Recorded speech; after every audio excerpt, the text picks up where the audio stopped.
Diretamente da Sala do Viés, estamos aqui conversando com a professora Mércia Cardoso Souza, no Congresso Internacional de Direito, Economia, Educação e Geopolítica, Refugiados, Transformações Globais.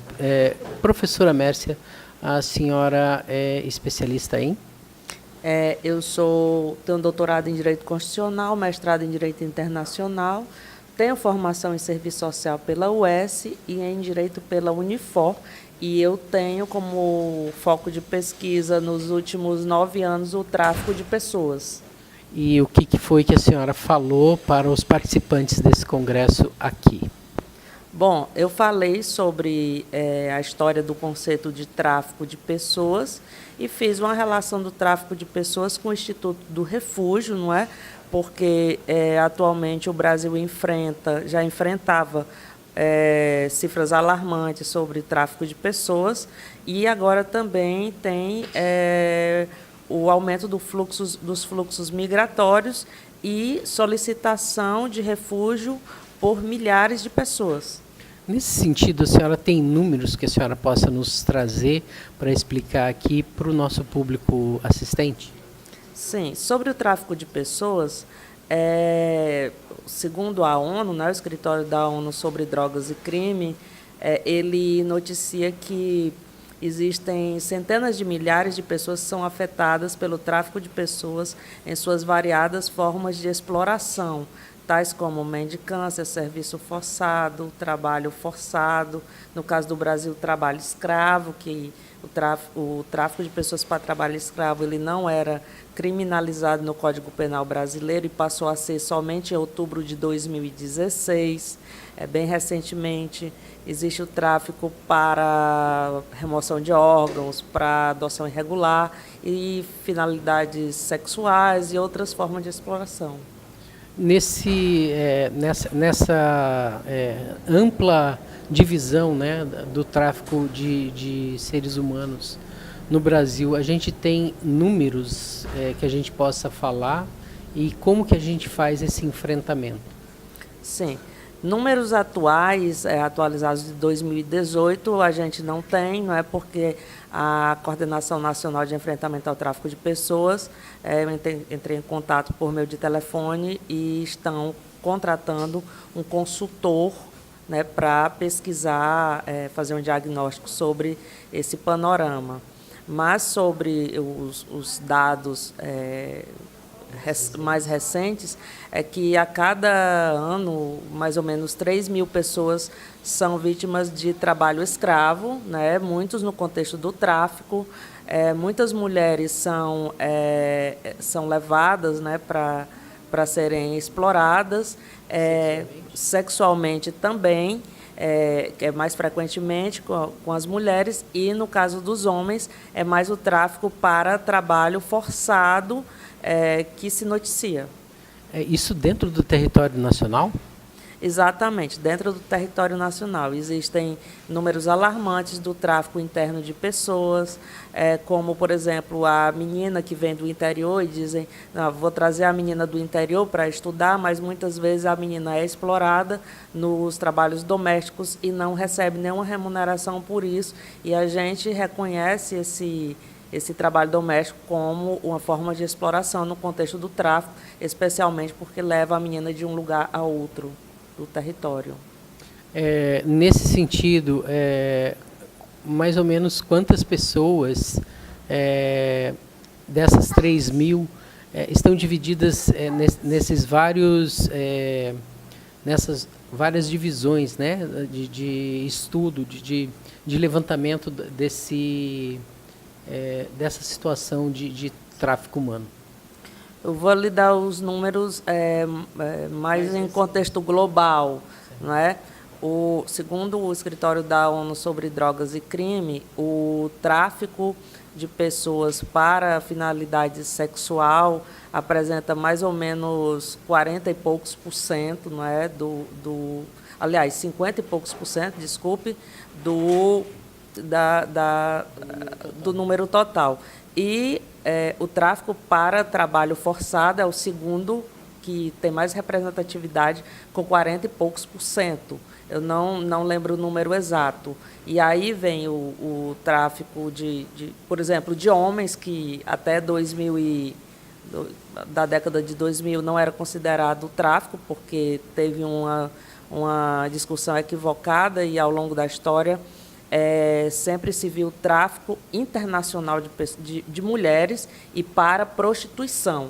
Então, os números, se a gente for verificar mais ou menos a cada década, se você for verificar os números sobre tráfico para trabalho escravo, você não vai encontrar no Brasil. Por quê? Porque, muito embora os auditores eles já registrassem como tráfico de pessoas para trabalho escravo, as polícias não registravam dessa maneira. Então, os números não vão entrar em acordo. Não vão entrar em acordo. Por quê? Porque um tinha uma visão, outro órgão tinha outra. E o tráfico para trabalho escravo só começou a ser criminalizado em outubro de 2016. Então, se você for pesquisar para trás desse ano, você vai ver que tem muito tráfico de mulheres para a finalidade da exploração sexual.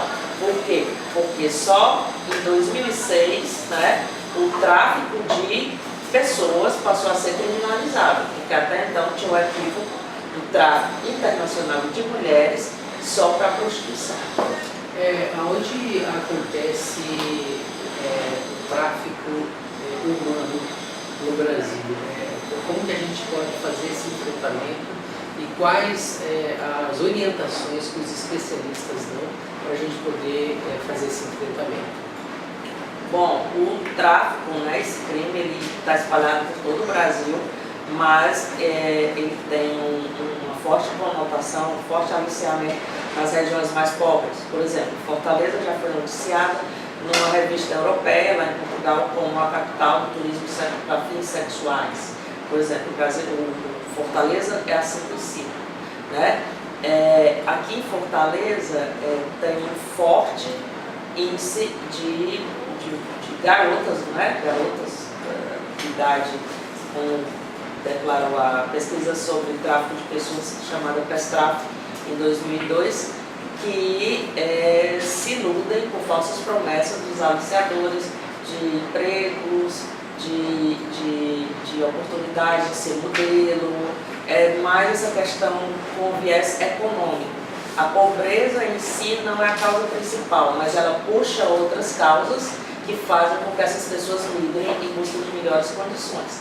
Então, por exemplo, o Nordeste tem altos índices, o Norte tem altos índices, o Sudeste mais de destino, recebem garotas para casas de prostituição ou casas de shows e etc. No contexto do tráfico internacional, um dos países que mais recebe mulheres é a Espanha, por exemplo. O que tem segundo as pesquisas, mostra que tem os fortes índices de mulheres brasileiras que vão para a Espanha para entrar na prostituição, porque não se veem com oportunidades sociais e econômicas aqui no Brasil.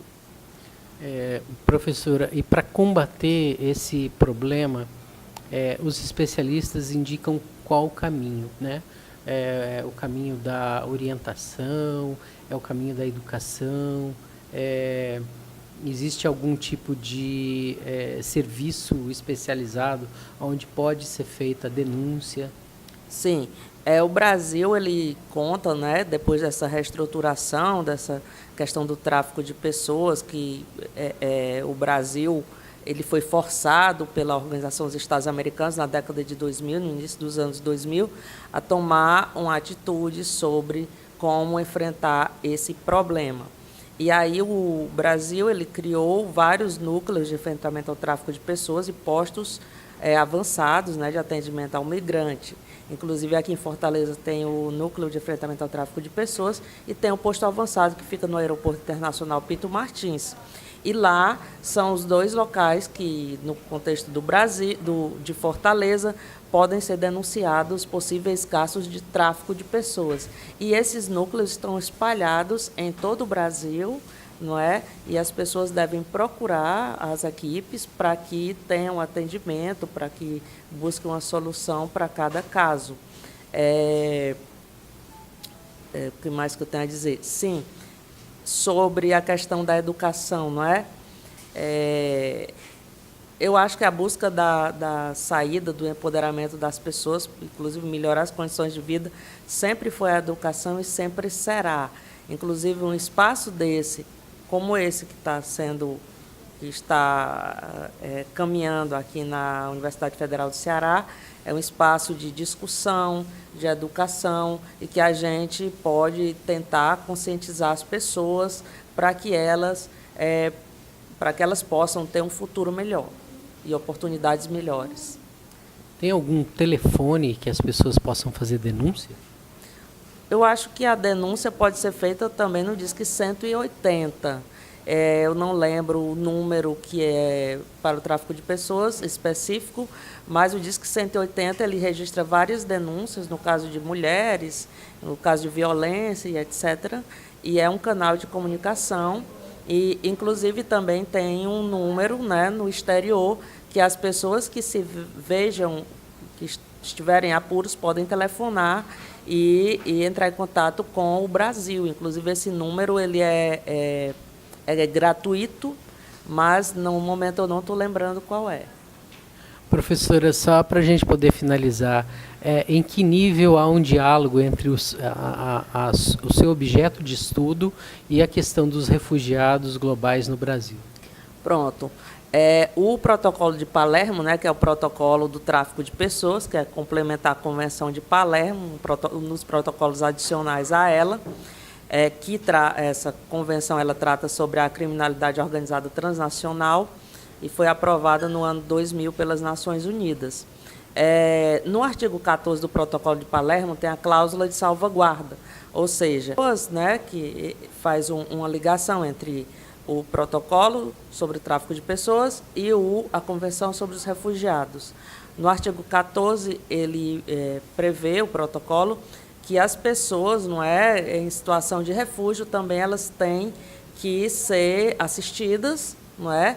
Porque, por vezes, uma pessoa em situação de tráfico, ela pode tentar conseguir o status de refugiado e, às vezes, ela pode não conseguir.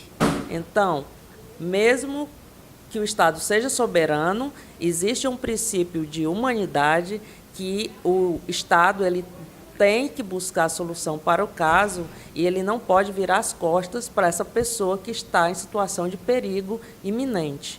Então, isso é até um princípio do direito internacional, o princípio da não devolução, e se um Estado ele violar esse princípio, ele poderá ser responsabilizado perante a comunidade internacional. Muito obrigado, professora, pela sua entrevista. Muito obrigada pela oportunidade e agradeço a professora Karine Garcês pelo especial convite para participar deste evento. Márcio Rodrigues, diretamente do Viés, para o Congresso Internacional de Educação, Direito e Geopolítica.